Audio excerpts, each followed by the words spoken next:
Magandang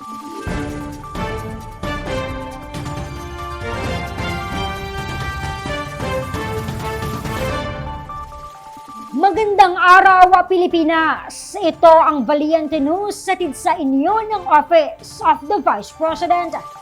Mula sa Barma, dito naman tayo sa Cebu Province. Naalalayan ng Magnegosyo Taday Program ang ilang MSME mula sa Carcar City. Kilalanin natin ang ilan sa kanila sa ulat ni Maribeth Adlawan.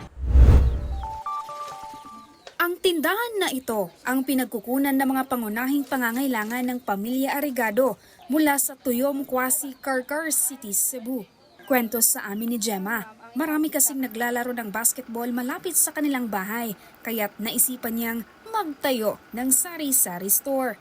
At upang mapalago pa ang kanyang sinimulang negosyo, tumungo siya sa OVP Cebu, Bohol and Siquijor Satellite Office upang mag-apply sa programang Magnegosyo Taday.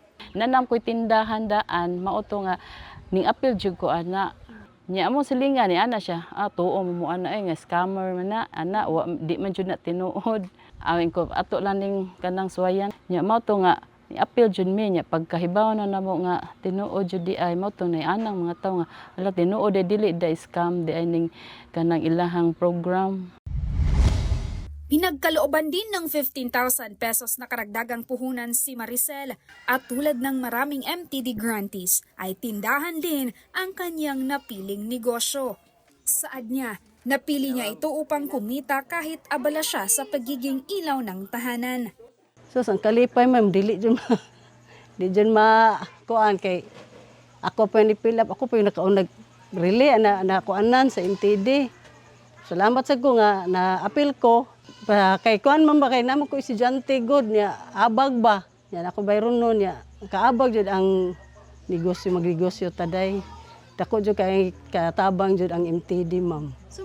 Patuloy sa ngayon ang paglago ng tindahan ni Gemma at Maricel. Kada linggo na rin silang bumibili ng mga paninda sa kanilang mga tindahan. Daghan jud kay salamat sa imong tabang sa MTD kay tungod sa MTD ma'am ang among mga pagpuyo murang hawas na sa kaharuhay ba di na pareha sa una nga mag-asa mi adto makahulam karon ma'am dagko jud kay salamat nga naapil ko sa MTD.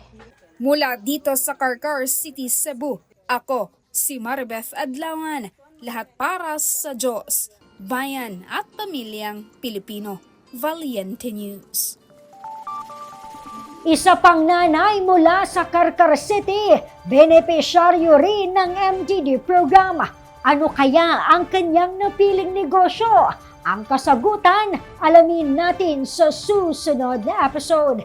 Ako si Claudette Loreto para sa makabuluhan, naninindigan at matapang na mga ulat at impormasyon. Maraming salamat!